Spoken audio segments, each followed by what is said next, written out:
आत्मज्ञान हो जाए फिर आत्म ध्यान की तैयारी खुद ही करेगा जीव। और परिणति में से राग देश सारे खत्म होकर देह रहित होकर सिद्धालय पहुंच जाते हैं। अनंत जीव चले गए हैं, जाए रहे हैं, जाएंगे, जा रहे हैं, अभी भी जा रहे हैं। महाविदेह क्षेत्र से सिमंदर भगवान के यहाँ 608 जीव तो अभी भी विदेह क्षेत्र से जा ही रहे हैं, सिद्ध भगवान बन रहे हैं। परिणति में राग देश का अभाव कर चुके, कर्ता बुद्धि का अभाव तो चौथे गुण स्थान में हो जाता है। दूसरे द्रव्य का मैं कर सकता हूं, ये भ्रांति पहले गुण स्थान में है। विकल्प होता है लेकिन कार्य तो उपादान से होता है। बहुत बढ़िया बात है।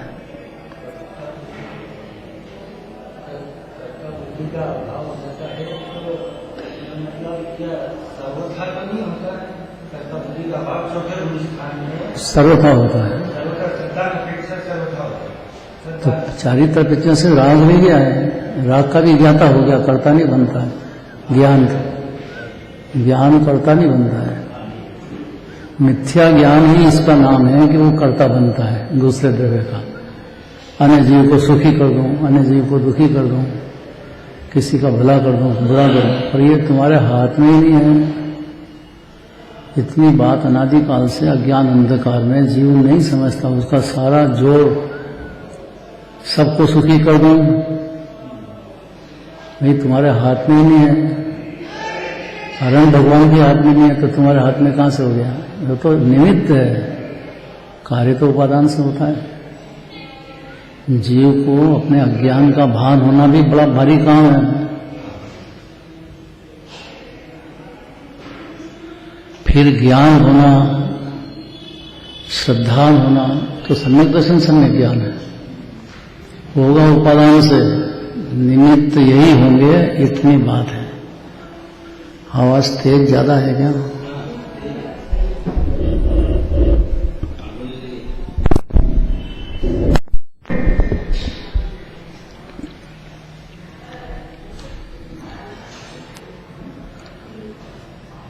क्या बढ़िया दृष्टांत दे के बात करते हैं, एकदम जोरदार। आचार्य परमात्मा पद्मनंदी आचार्य निश्चय 500 सूत्र लिखेंगे। अर्धशतक माने 500 नहीं 50 सूत्र देंगे इस बात में कि कार्य उपादान से होता है, निश्चय से नहीं। कार्य उपादान से होता है, निश्चय होता है कि उपादान से होता है। जीव अनादि से मानता है कि निमित्त से होता है। निमित्त होता तो है लेकिन कार्य उपादान से होता है। कार्य क्या कराना चाहते हैं कि जीव जितना दुखी है, अज्ञानी है, राकुलित है, वो अपने उपादान से। कोई निमित्त उसको जबरदस्ती दुखी नहीं करता है।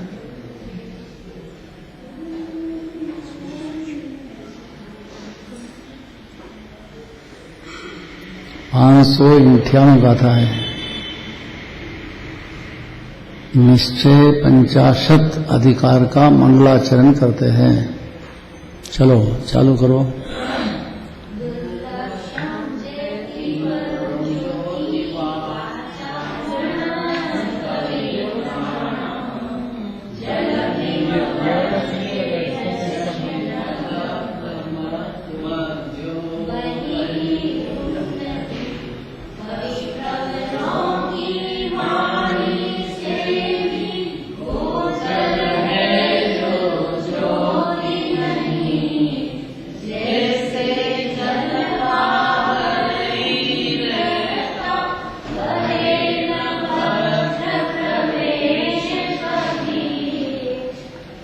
जिस प्रकार, क्या बढ़िया दृष्टांत दे के बात करते हैं।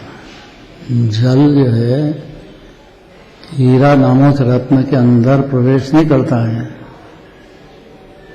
जल बाहर ही बाहर रहता है। ऐसा निमित्त बाहर ही बाहर है, राग बाहर ही बाहर है, वो अंदर आत्मा में प्रवेश नहीं कर सकता है। आत्मा शुद्धता की पाठ अनादि अनंत एक रूप विरासता है। मनोज जी उसमें प्रवेश नहीं करता है, प्रवेश करने के विकल्प होते हैं लेकिन उससे होता नहीं है। कार्य उपादान से होता है, निमित्त होता जरूर है लेकिन निमित्त से कार्य मान लिया, बस इतना ही अज्ञान अंधकार अनादिकाल का है। आत्मा को सम्यक दर्शन होगा, ज्ञान होगा, चारित्र होगा, मोक्ष जाएंगे। गौतम गंधर्व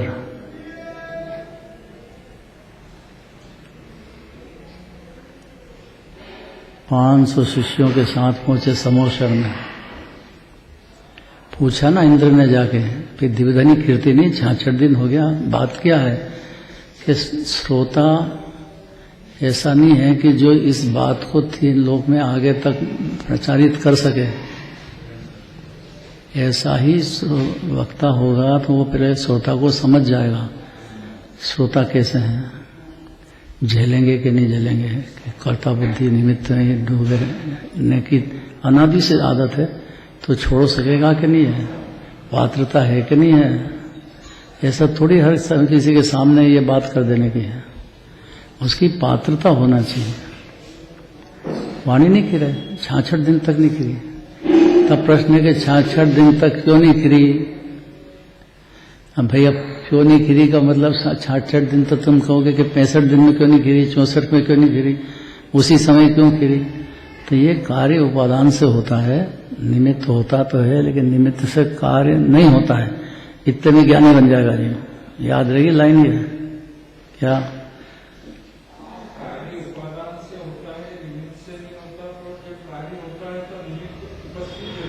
बस उपस्थित तो हो, ऐसा समझने से ज्ञानी हो जाएगा, गारंटीड निर्भर हो जाएगा जी। इतने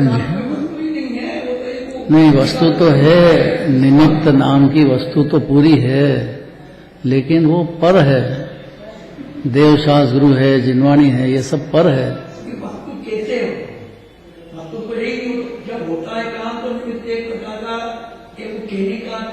अरे पर होता है ऐसे थोड़ी हो जाता है, निमित्त होता ही होता है। बच्चा होता है तो माँ से होता है कि बाप से होता है? निमित्त का मतलब कर्ता मानता है, इसलिए सारा झगड़ा है। तो ये गड़बड़ निकल थोड़ी है, बहुत बड़ी गड़बड़ है ये तो। बच्चा हुआ है, माँ ने पेट में रखा, माँ ने 9 महीने तक उसका बोझा उठाया और बाप को सारा जवाबदारी दे दी कि बाप का ये बच्चा बाप का है। ये बाप का कैसे हो गया? माँ के पेट में रहा, सब हुआ कि निमित्त था। तो निमित्त को कर्ता मानना और उपादान को बिल्कुल ही भूल जाना। माँ ने रखा ना पेट में तो बच्चा बाप का कैसे हो गया? निमित्त था तो निमित्त था तो निमित्त का मतलब कर्ता नहीं। लेकिन जगत की ऐसी चाल रही कि निमित्त को ही उपादान, निमित्त को ही कर्ता मानता आया है। जिनवाणी का कहना है कि निमित्त तो होता ही है, उसकी योग्यतानुसार निमित्त मिलता भी है लेकिन कार्य उपादान से होता है। अनादिकाल की निमित्त उपादान की भूल है। उपादान तो निमित्त तो रागादि भी होता है, देवशास गुरु होते हैं, सब होते हैं लेकिन तो भी जीव को सम्यक दर्शन नहीं होता है। वो कर्ता बुद्धि छोड़ता नहीं है, उद्गल में सुख बुद्धि छोड़ता नहीं है। कितना ही समझाओ, कितना ही जिनवाणी कहो तो भी उसकी सुख बुद्धि उद्गल की चलती है। और भ्रम ये है कि निमित्त से कार्य होता है, मतलब बाहर का काम, दुकानदारी का, खाने पीने का निमित्त से होता है। भाई रोटी बनाएगी, भाई होएगी तो रोटी बनाएगी, रोटी कैसे बनेगी? तो भाई तो होती है निमित्त, उसका राग निमित्त होता है लेकिन वो बनाती नहीं है। अब ये बात गले उतरना कितना कठिन है। हाँ, हमेशा ही अरे बोलना बहुत सरल है, घर में बोलोगे तो झगड़ा हो जाएगा। हाँ देखो, गंधर्व निमित्त हुए हैं, क्योंकि जिनेंद्र भगवान की वाणी मामूली बात नहीं है, अनंत जन्म मरण के दुखों से पार करा देने वाली है, और सुख ने शांति न आनंद के दरिया में जीव को हिलोरे लेने लग जाएगा जी। ऐसी जिनवाणी माता है, जिनवाणी है। अब उनको पात्र हो हजम करने वाला तो हो तो वाणी करती है। 66 दिन तक नहीं योग बना, माने सभा तो इतनी भरी थी, कितने मुनिराज बैठे थे, अवधि ज्ञानी गजब है गया। ये दृष्टांत कैसा जोरदार है, सिद्धांत देखो। और गौतम गंधर्व तो अन्यमति थे,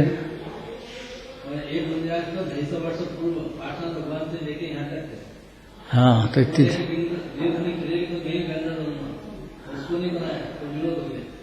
देखो गजब की बात। जीव को, महिलाओं को गजब बैठा है कि हम रोटी बनाएंगे, तो उसकी जो चिंता है सुबह की जगह शाम को क्या बनाएंगे, फिर क्या बनाएंगे, तो ये मिर्ची खत्म हो गई, तो ये तेल खत्म हो गया, तो ये खत्म हो गया, तो क्या करेंगे। 50 तरह की बाहर के निमित्त जुटाने की मेहनत करते हैं। यहाँ कहते हैं कि अरे अनंत पुरुषार्थ है निमित्त उपादान समझने में। निमित्त परद्रव्य है, परयोग है, रागादि भाव है। उपादान तो जीव का स्वभाव है, परमाणु का स्वभाव है।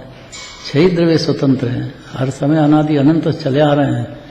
तो ये जीव क्यों 4 गति भटका है, क्योंकि ये निमित्त से कार्य होता है ऐसा मानने से उसका जो पुरुषार्थ है वो सारा का सारा निमित्त को इकट्ठा करो, निमित्त को मिलाओ, निमित्त से होएगा, ऐसी बुद्धि है।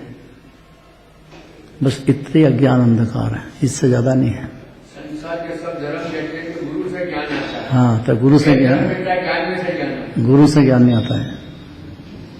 गुरु से ज्ञान आता तो समय क्षण में सब जीव ज्ञानी हो जाते हैं। भगवान को देख देख करके और पुण्य भाव जिनने ज्यादा कर लिया वो स्वर्ग आदि जाते हैं। भगवान को देख देख करके भी और उल्टा चलता रहा अंदर परिणति में, तो उसको भगवान क्या करे, निमित्त क्या कर सकते हैं उपादान में। तो ये जीव को सम्यक दर्शन होगा तो उपादान से होगा, निमित्त से नहीं होगा। निमित्त तो यही जिनवानी माता होगी, सच्चे देवशास गुरु होंगे, यही होंगे। लेकिन जब भी चेतेगा तो अपने उपादान से ही चेतेगा। दृष्टांत देते हैं, बहुत बढ़िया दृष्टांत है वो। पहले पढ़ो इसको एक बार फिर से। नहीं, पहले ये पूरा पढ़ो, फिर से पढ़ो।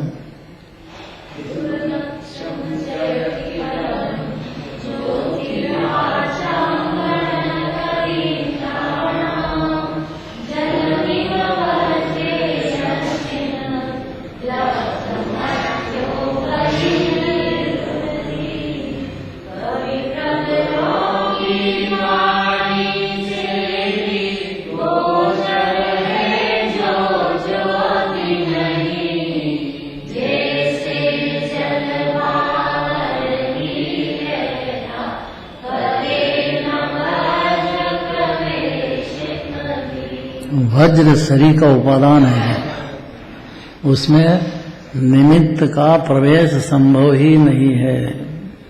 हर समय पर्याय तो एक समय की है, अब वो बाहर के पदार्थों में उसकी सुख बुद्धि चलती है, कर्ता बुद्धि चलती है अनादिकाल से। आकुलित भयो अज्ञान धार, अज्ञान का भी ज्ञान होना बहुत बड़ा काम है। फिर तो ज्ञान कैसे हो, सम्यक ज्ञान कैसे हो, उसमें उपादान निमित्त क्या है, कैसे होते हैं, क्या क्रम है, ये सब बात समझने की तो बात की। पहले जीव को इतना तो लगे कि वो अज्ञानी है और अज्ञान के कारण भारी मिथ्या दर्शन ज्ञान चैतन्य में दुख करता ही आया है, कोई ने कराया नहीं है और कोई बदल भी नहीं सकेगा।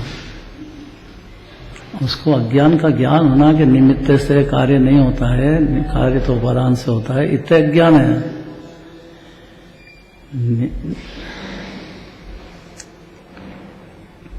क्या दृष्टांत देते हैं, देखो वज्र है, अब उसमें जिस प्रकार जल हीरा नामक रत्न के अंदर प्रवेश नहीं करता है, ऊपर ही ऊपर रहता है, ऐसा ही चैतन्य रत्न जीव है, ऊपर ही ऊपर है सब बातें निमित्त की। प्रवेश कर देगा क्या?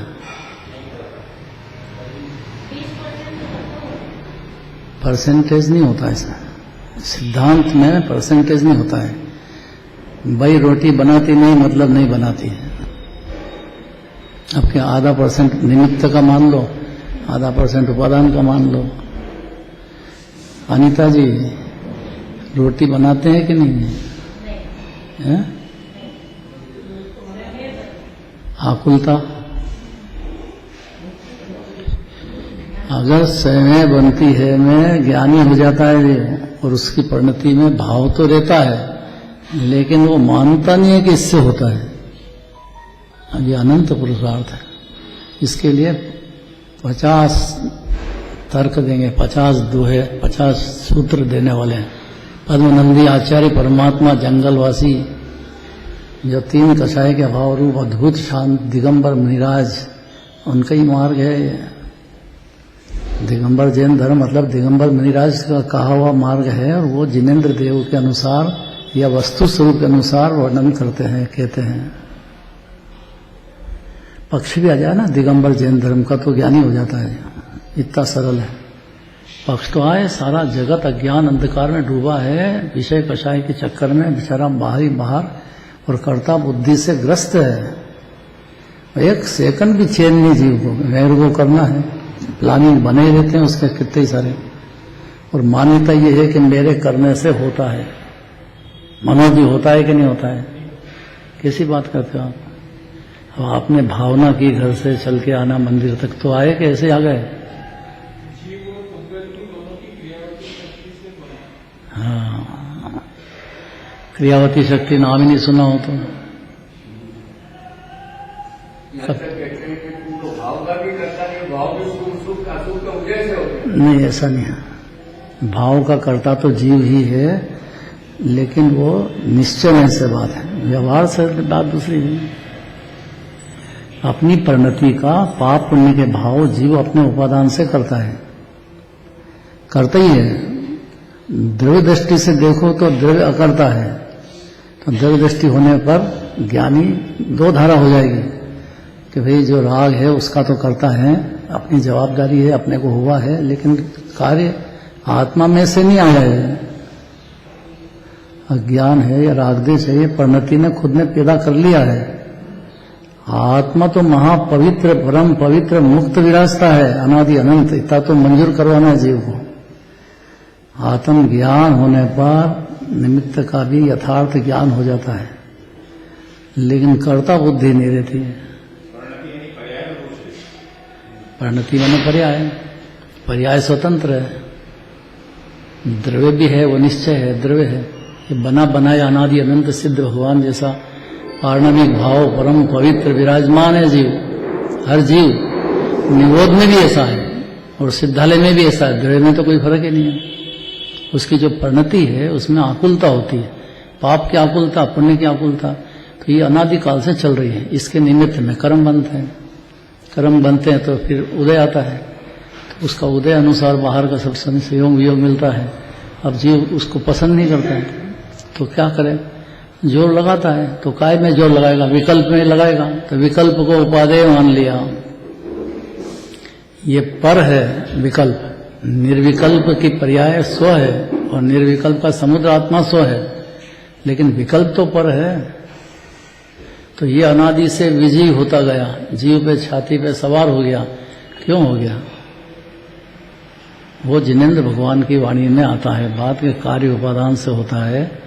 निमित्त होता अवश्य है, लेकिन कार्य तो उपादान से होता है। हजारों प्रश्नोत्तर होंगे, अनादि की मान्यता है ये। अब इसमें 50 गाथाएं दे रहे हैं इस बात को सिद्ध करने के लिए। पहला ही दिया देखो, हीरा है कैसा वज्र, उसमें बाहर से कितने पानी डालो, कोई प्रवेश करता है क्या? ऐसा ये आत्मा है देह में विराजमान, इसमें रागादि भाव का प्रवेश होता ही नहीं है।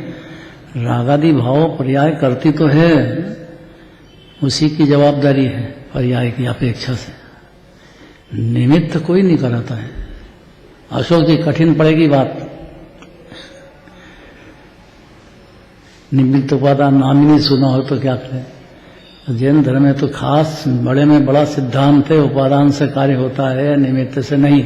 अगर ये बात जीव को गले बैठ जाएगी तो उसका मोक्ष में रिजर्वेशन हो जाता है सम्यक दर्शन होने पर। ये बात श्रद्धा आई कि सम्यक ज्ञान हुआ, सम्यक दर्शन हुआ। और सम्यक दर्शन ज्ञान क्या होता है? इससे जीव निर्भर होता है। जो कर्ता बुद्धि का बोझा ढोता चला गया है, अनुकूल लगे वो मैंने किया, प्रतिकूल लगे वो कर्म ने करा दिया, वो दूसरे ने करा दिया। अच्छा बढ़िया भोजन बना तो बहू रानी ने बना दिया, और अच्छा नहीं बना तो सासू जी किस पे नाराज होंगे। अब ये तीसरी बात है कि न बहू बनाती है न सासू बना। अब ऐसा समझ करके और बैठ जाओ एक तरफ, रोटी बन जाएगी अपने आप, कि अपने आप ही बनेगी, लेकिन मान्यता बदलने की बात है। एक एक परमाणु स्वतंत्र है जीव, उसकी सुबुद्धि होने से, उद्गल की सुबुद्धि होने से वो तेजी से उसमें आकुलित हो गया है। आत्मा में सुख बुद्धि हो जाए तो निराकुलता का अमृत पीने लग जाएगा। क्या सुखी खान तो आत्मा है। और ये जो निमित्त में जितना भी अनादिकाल से विकल्प जाल हुआ है परिणति में, लेकिन एक समय के लिए हुआ और उसी समय खत्म हो गया, आगे नहीं चलता है। लेकिन अगर मान्यता निमित्ताधीन होने से जीव को ये सुनकर के हजम करना अंदर, तो अनंतानुबंधी कषाय नहीं होगी, और नहीं तो अनंतानुबंधी ही होगी दिनेश जी। और ये बात ऐसी हो गई कि इसको डिसीजन करने का मामला है। निर्णय उसको कहते हैं कि अनंत काल बदलेगा नहीं जी। जैसे अनादिकाल से निमित्त से ही कार्य होता है, ऐसा निर्णय है जीव का अंदर। इसलिए वो निमित्ताधीन हो गया, पराधीन हो गया। और पराधीन को सपने में भी सुख नहीं होता है। इसलिए जीव आकुलित भयो अज्ञान धार, अज्ञान अंधकार की वजह से उसको चैतन्य की ज्योति वज्र हीरा घन है जीव, ज्ञान का घनपिंड, पूरा सर्वांग में ज्ञान आनंद से भरा हुआ कंद है। उसमें रागादि भाव का कोई प्रवेश नहीं होता है, और परदेव का भी कोई प्रवेश नहीं होता है। जब देखो जब शुद्ध है, अनादि अनंत है, परिपूर्ण है जीव, ऐसा मानने का नाम सम्यक दर्शन है, जानने का नाम सम्यक ज्ञान है, और अपनी शुद्धात्मा में निर्भयता से लीनता का नाम चारित्र है। ये मोक्ष मार्ग है, और इससे अनंत जीव मोक्ष चले गए हैं, मोक्ष जाएंगे। मोक्ष माने शुद्ध हो गई पर्याय पूरी। निमित्त की पराधीनता बिल्कुल नहीं रही, परिणति में राग बिल्कुल नहीं रहा, उसी का नाम मोक्ष है। और मोक्ष क्या होता है? मोह का क्षय हो गया, दर्शन मोह का हुआ, वो श्रद्धा की बात है। ज्ञान सम्यक हुआ, वो ज्ञान की बात है। पर चारित्र की परिणति में जितनी लीनता है उतना मोक्ष ही है, भाव मोक्ष। लेकिन दो धारा चलती है, इसलिए अब जीव के उपादान से उसका वजन किधर जाता है? निमित्त पे जाता है कि उपादान पे जाता है? उसकी नजर काय पे है? तो अपराध खुद करेगा, दोष कर्मों को देगा। कर्म ने मेरे को हैरान कर दिया है, 8 कर्म है, मेरे को पकड़ लिया है, मैं क्या करूं? पर कर्म बंधे हैं, संयोग में तो हैं, लेकिन स्वभाव में प्रवेश नहीं होता है। ये बात अपूर्व है, अपूर्व।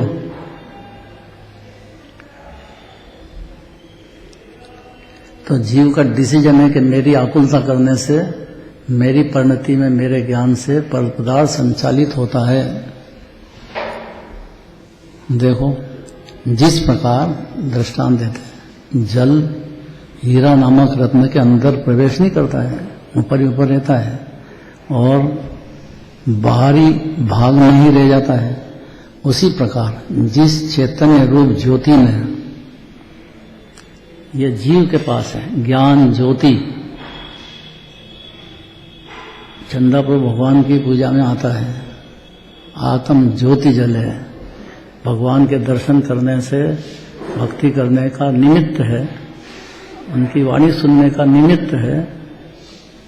उपादान में बैठ जाने पर क्या हो जाता है? आत्म ज्योति जगत जग जाती है तो सही, जगी हुई तो है, पर जगी हुई होने पर भी जीव को इसका भान नहीं है कि वो चैतन्य ज्योत है और चैतन्य का समुद्र है। ऐसा भान नहीं होने से अज्ञान अंधकार में चार गति में बुरी तरह से भारी दुख पाता है।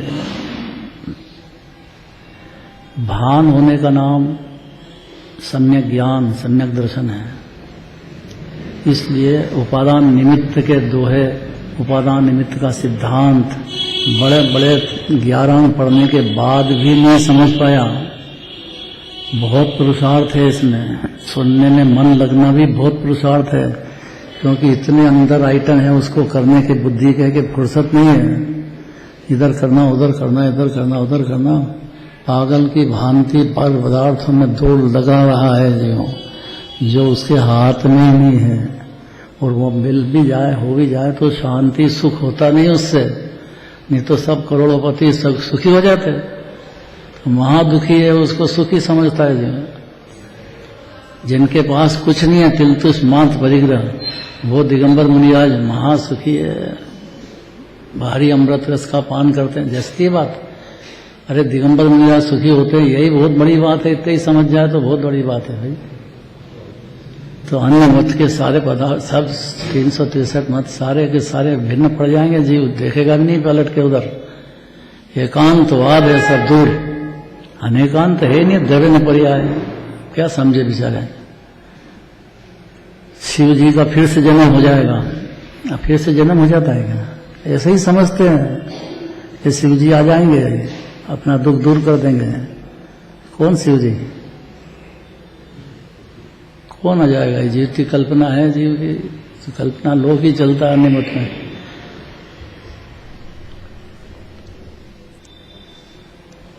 बहुत दृष्टांत आएंगे, पर यह दृष्टांत ही बहुत अच्छा है। हीरा है, ठोस होता है, तो उसके ऊपर पानी डालो तो कोई अंदर प्रवेश नहीं करता है। ऐसा यह जीव पदार्थ ठोस है, पूरा घन है, अरूपी ज्ञान स्वरूपी चैतन्य ज्योत ध्रुव पिंड है। उत्पाद वे ध्रुव, तो ध्रुव को स्व मनाना चाहती जिनवाणी, ध्रुव को स्व मानने से सम्यक दृष्टि हो जाता है। तो ध्रुव कैसा है कि उसमें विकारों का प्रवेश ही नहीं होता है। ये तो नींद मोह की नींद में दिखता है जीव को उल्टा।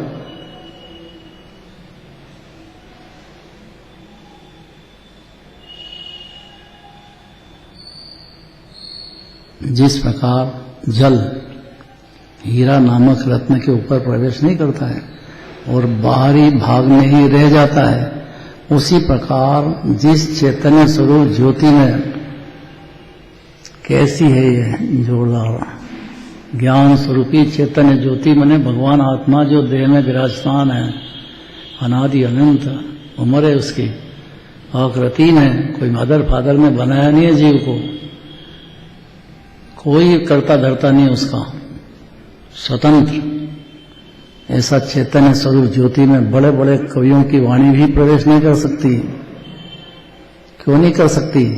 जब भी करेगी तो उसके उपादान से, तो वाणी तो निर्मल पर्याय हो तो ही बाहर रहती है, तो मलिन पर्याय ने पर्दे तो कहां से अंदर उतरेंगे। ऐसा ये चैतन्य ज्योति भगवान आत्मा अनादि अनंत अप्रतिम विराजता है जीव। और निमित्त तो होता तो है, लेकिन निमित्त से कार्य नहीं होता है। निमित्त से कार्य मानना इतने अज्ञानी है, अनादिकाल से मानता आया है, निमित्ताधीन है और बाहरी भाग में रह जाती है। ऐसा वह चैतन्य स्वरूपी तेज, बहुत बढ़िया बात है। संसार में दुर्लक्ष्य है, अर्थात उसे बड़ी कठिनाई से भी नहीं देख सकते हैं। वो तो जिनेंद्र भगवान की वाणी और ज्ञानी की वाणी सुनेगा तो ही थोड़ी बहुत समझ पड़ने का उसको मौका है। बाकी संसार भटकता रहे, उसको चैतन्य हीरा अपना दिखेगा ही नहीं। तो निमित्त की पराधीनता हो गई, कि पराधीनता ही हो गई। उपादान का कार्य होता हुआ निमित्त यही होता है, सच्चा निमित्त ही होता है। सोचेगा, समझेगा, विचार करेगा और अपनी परिणति में समझ जाएगा, तो ये उपादान का काम है, निमित्त का यही होगी। इसलिए दिगंबर जैन धर्म की जय बोलते हैं, इसलिए दिगंबर जैन मुनिराज को याद करते हैं, इसलिए अनंत भगवान को याद करते हैं कि जब भी जीव के शांति और आनंद की सच्चे सुख की शुरुआत होगी तो यही निमित्त होता है। और ऐसा जो समझता है वो इन्हीं निमित्तों के बीच तो रहता है, लेकिन मानेगा कार्य उपादान से, समझेगा अपने उपादान से, ठहरेगा भी अपने उपादान से, कोई दूसरा शरण है नहीं। तो निमित्ताधीन अगर परिणति बदल जाती है जीव की, निमित्त से कार्य होता ही नहीं। कार्य क्या कराना है? कार्य सम्यक दर्शन ज्ञान चैत का कराना है जीव। कैसे होगा? तो खूब जिनवाणी सुनो तो होएगा। तो 11 अंग अनंत बार पढ़ लिया जीव ने तो कहाँ हो गया? निमित्त से होता तो हो जाता ना। भगवान की प्रतिमा के दर्शन सर्वोत्तम निमित्त है जीव को सम्यक दर्शन में, तो रोज ही दर्शन करते हैं, तो उससे कहाँ हो गया? तो फिर निमित्त से कार्य हुआ नहीं, तो ये निमित्त होता है कि नहीं होता है? यहाँ होता तो यही है, तो फिर कार्य क्यों नहीं होता उससे? इससे नहीं होता है। अब कितनी गजब की बात। ये पहले ले लिया, बहुत बढ़िया पैराग्राफ आ गया, देखो नीचे निकालो पहले का पेज। आत्मा कर्म बंध से सहित होकर भी कर्म बंधन से रहित है। गजब बात है। जीव को भाव कर्म द्रव्य कर्म नो कर्म का बंधन है कि नहीं, कि होते हुए भी उसका आत्मा उससे रहित है। गजब में गजब बात है कि दो बात मत बोलो, एक बात बोलो। पर एक कैसे बोले जब निमित्त उपादान दोनों वस्तु है, पदार्थ है। एकांतवाद दूषित समस्त सारा जगत एकांतवाद में जा रहा है। जिनवाणी अनेकांत वाली है। अनेकांत में दृढ़ पर्याय दो मिलके पदार्थ होता है और वो स्वतंत्र होता है। ऐसा जिनेन्द्र भगवान की वाणी में कहना चाहते हैं। ऐसी बात भगवान को तो राग भी नहीं है कहने का, पर यहाँ दिगंबर मुनिराज कहना चाहते हैं कि बंधन सहित होकर भी कर्म बंधन से रहित है जीव। के दो बात कैसे हो सकती है? एक बात बोलो, बंधन से सहित है कि बंधन से रहित है? दोनों कैसे हो सकता है? अपेक्षा लगाओ। एक छिंदवाड़ा में अशोक जी हैं, वहां के प्रवचनकार हैं अशोक। उनने बच्ची का नाम अपेक्षा रखा, तो हमको बहुत पसंद आया। नाम भारी जोरदार नाम रखा। बच्ची अभी भी है, ब्याह हो गया अब तो, पर वो अपेक्षा ही नाम रख दिया। मैंने कहा क्यों, ये क्यों रखा? तो प्रवचनकार है वो, तो वो कहे कि साफ सारे झगड़े जितने अनादि से हो रहे हैं कि अनंत काल तक होंगे, वो अपेक्षा नहीं समझने से ही होते हैं।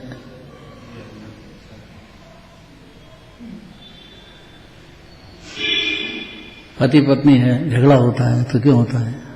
सब जगह लगा लो ये। वो कहना क्या चाहती है, उसकी अपेक्षा क्या है, न वो सुनते क्या है, न अपेक्षा क्या है।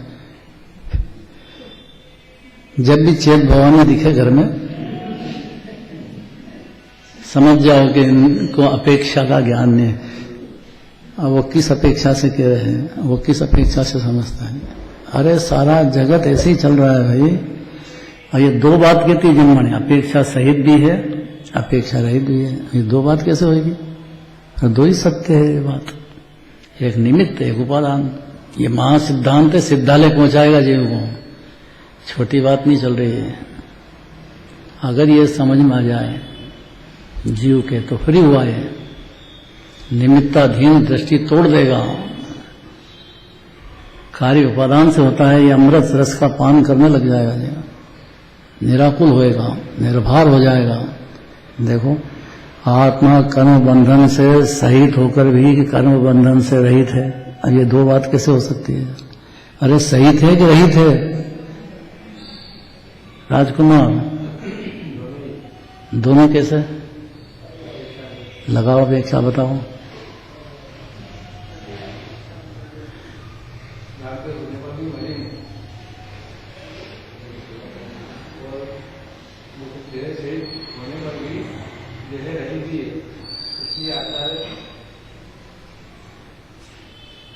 रामदेश मलिन होने पर भी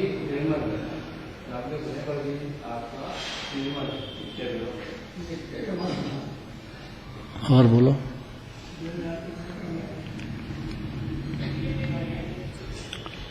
देह सहित है कि देह रहित है? अभी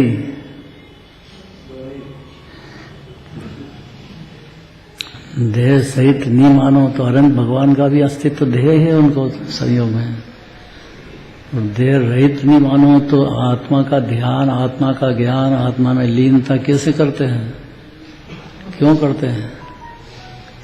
सहित भी है, रहित भी है, एक भी है, अनेक भी है, तत् भी है, अतत् भी है, सत भी है, असत भी है। अपने दृढ़ क्षेत्र काल अपेक्षा भाव अपेक्षा से है भी सही, और पर द्रव्य के दृढ़ क्षेत्र काल भाव अपेक्षा से नहीं भी है। कोमल सर एक बात बोलो।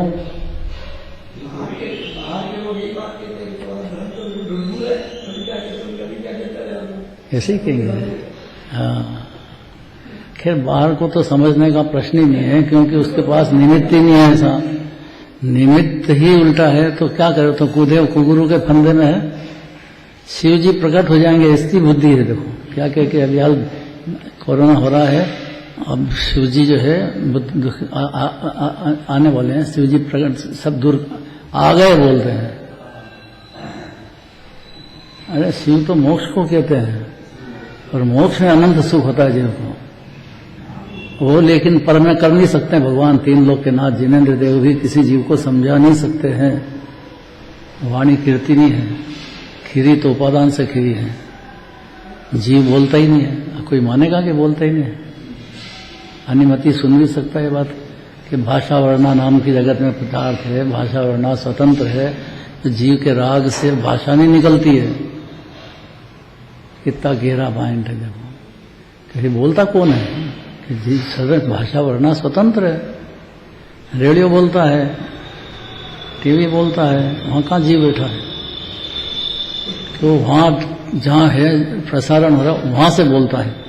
तो बोलता है तो बाता भाषा वर्णा बोलती है। बोलना चाहे तो आवाज नहीं निकले, तो अपने चाह से थोड़ी भाषा निकल जाती है। लेकिन मान्यता है ये। कुछ शांति लगती है कि नहीं इन बातों में? सुनने लायक तो लगती है कि नहीं? देह रहित सहित होने पर भी देह रहित है। इसलिए आचार्य कहते हैं कि आत्मा का स्वरूप आश्चर्यकारी है। ये दो नए के फंदे में फंसेगा, वो जीव नियम से निर्विकल्प होकर के मोक्ष चला जाएगा। उसकी बुद्धि में शुरुआत होना चाहिए दो ही बात, सहित है कि रहित है, सहित है कि रहित है, देह सहित है कि रहित है। मैं शरीर सामने दिख रहा है, खाता पीता दिख रहा है, बोलता चलता दिखता है, तो सहित कहेंगे कि नहीं कहेंगे? देह है कि नहीं? अनंत पुरुषार्थ है इसमें। अपूर्व चर्चा है, अपूर्व। रस लेकर के और बुद्धि लगा करके सुनने पर समझ में आएगी। ऐसा नहीं कि असंभव बातें हैं। कभी न कभी जीव समझ जाएगा कि निमित्त तो होता है, लेकिन कार्य तो उपादान से ही होता है। इतना समझेगा तो ज्ञानी नाम पाएगा और निर्विकल्प रस पीने लग जाएगा। अद्भुत अमृत, शांत रस, आनंद रस का भोग चालू हो जाएगा जीव को। चौथे गुण स्थान में ही फिर तो बढ़ने की बातें हैं, क्योंकि वो निर्भर होते ही चला जाता है। बेफिक्र ज्ञानी मस्त हो गया।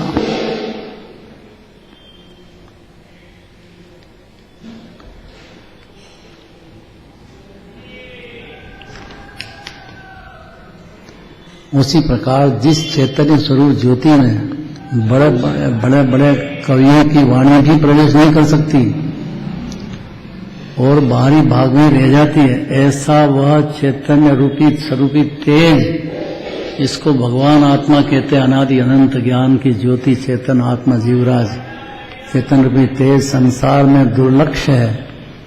दुर्लक्ष्य मतलब संसार दशा में बिरला जीव तो जानते हैं ये बात तत्व की। बिरला को कहने का विकल्प होता है। बिरला ही कोई सुनता है और सुनने के बाद भी धारण भी करता है, तो कोई बिरला ही करता है। बिरला माने एक बहुत कम जीव ग्रहण कर पाते हैं, बाकी तो बेचारे जन्म मरण कर्म करे जाओ, भाव कर्म करो, द्रव्य कर्म बंधे, नो कर्म कमाओ, उदय हो, फिर उसको अपना मानो, ऐसा चलता ही रहता है, चलते ही जा रहा है। कोई दया करने वाला नहीं है। कौन करे, और करने से भी होए क्या। अशोक जी बहुत कठिन पड़ रही होगी।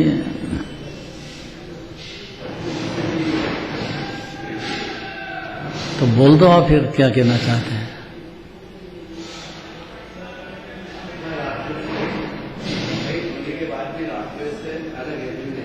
कौन, कब कब,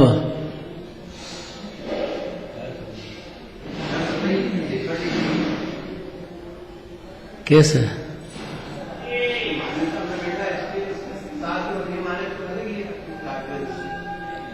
तो फिर मानने से क्या हुआ?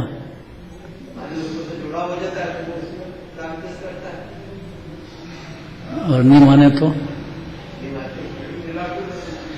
अरे राग देश चौथे गुणस्थान में तो होता ही है, पांचवें में होता है, छठे में होता है। अबुद्धिपूर्वक ठेठ 10वें गुणस्थान तक राग भाव की सत्ता है।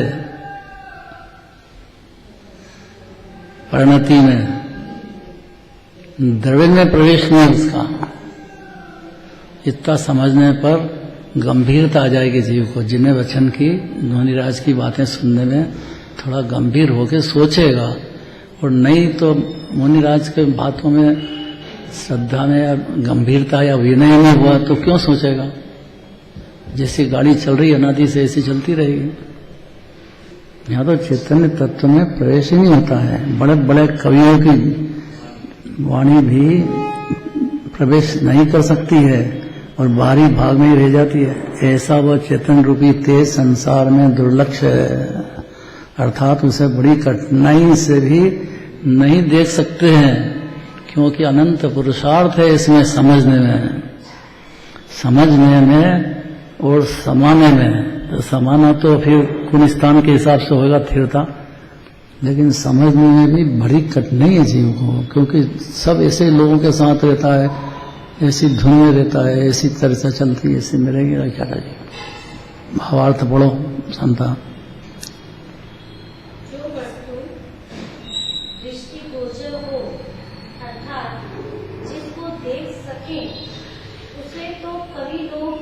वचन से कह सकते हैं, उसका वर्णन भी कर सकते हैं, किंतु चैतन्य रूपी तेज संसार में इतना दुर्लक्ष्य है कि जिस प्रकार जल हीरे के मध्य भाग में प्रवेश नहीं कर सकता है और बाहरी भाग में ही रह जाता है, इसी प्रकार कवियों की वाणी भी उस चैतन्य तेज के अंतरंग में प्रवेश कर उसका वर्णन नहीं कर सकती, किंतु बाहर ही लड़खड़ाती रह जाती है। लड़खड़ाती क्यों कहा? क्योंकि उसकी कोई ताकत नहीं है, चलता तो है नहीं, लड़खड़ा के रह जाएगी। और गजब की बात यह है कि जीव मुक्त विराजमान है, यह सिद्ध करना है। देह में रहो तो देह से बंधा नहीं है, देह से तो पुद्गल बंधा है, पुद्गल के परमाणु स्कंदु हैं। जीव मुक्त विराजमान है। और ये लड़खड़ाती है वाणी इसमें कि मोक्ष तो 13वें गुणस्थान होएगा जब होएगा। अभी से मुक्त क्यों कहा? पर दृष्टि अपेक्षा से मुक्त ही है। कि अपेक्षा क्यों लगाते हो? कि अपेक्षा बिना काम नहीं चलता है, अपेक्षा बिना सत्य नहीं सामने आएगा जीव। कि जीव अनादि से अनंत काल तक मुक्त ही विराजमान है, चैतन्य ज्योति है, उसमें हीरा में प्रवेश नहीं करे जैसा कोई पदार्थ उसने प्रवेश करा ही नहीं। जीव ने इतने देह बदल दिए तो उसके साथ कहाँ पुराने देह का संबंध है? ये देह छूट जाएगा फिर नया धारण करेगा। तो जीव तो अलग का अलग ही रहा ना, उसके साथ वो कहाँ आ गया?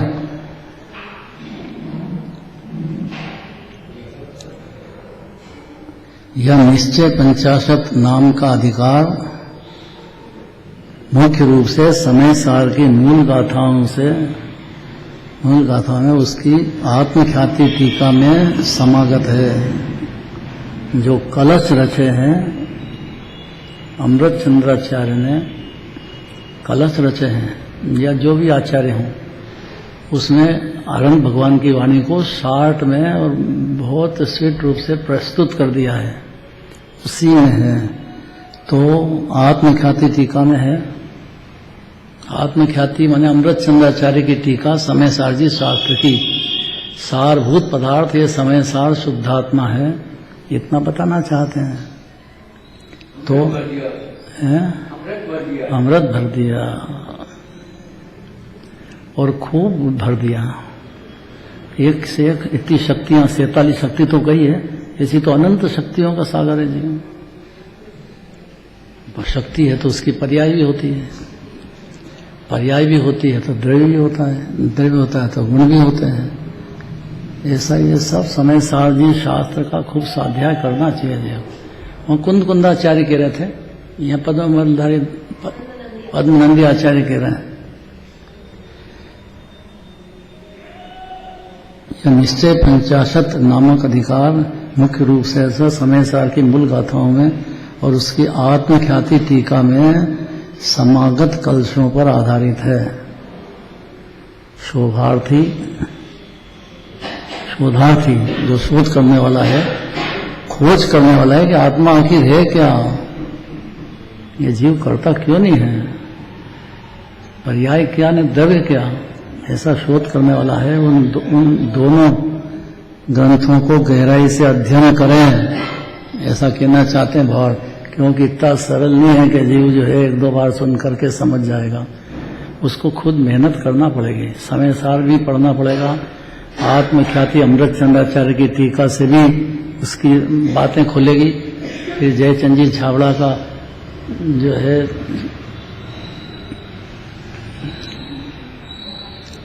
क्या नाम है, भावार्थ, जयचंद जी छाबड़ा की भावार्थ की टीका भी है, समय सार की भावार्थ किया है, वो भी पढ़ना पड़ेगी। मतलब जबरदस्ती नहीं है, जैसे जैसे जीव को रुचि होगी, अपनी आत्मा की कुछ परवाह लगेगी, कहाँ जन्मेंगे, कहाँ मरेंगे, क्या होएगा, कहाँ जाएगा, जो थोड़ी बहुत भी अपनी चिंता हो जीव को, तो उसको इन शास्त्रों का अध्ययन भी करना चाहिए, क्योंकि गंभीर बात है ये। समय सार, नियम सार, पंचास्तिका, सब एक से एक जोरदार। ये दिगंबर जैन धर्म माला माल है, आचार्य ने खूब लुटाया है भाई, पढ़ने की फुर्सत तो मिले। ये कर्ता बुद्धि खा गई है जीव को, मैं कर सकता हूं पर मैं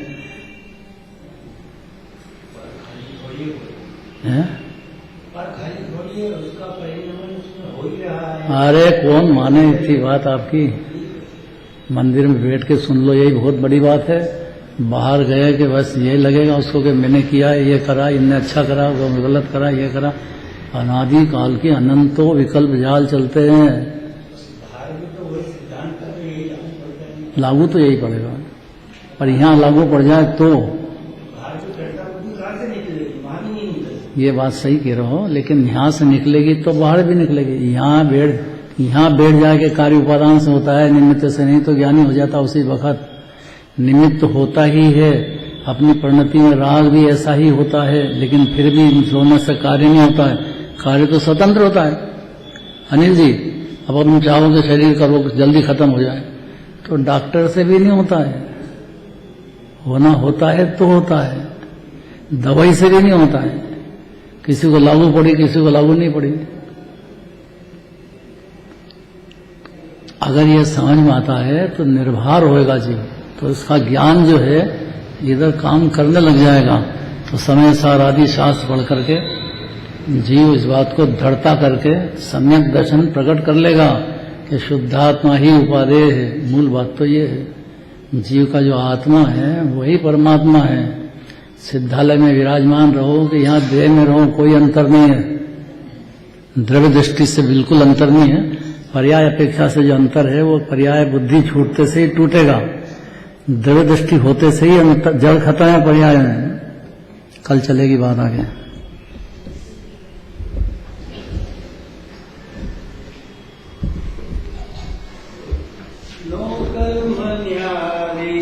द्रव्य कर्म न्यारे, नो कर्म न्यारे।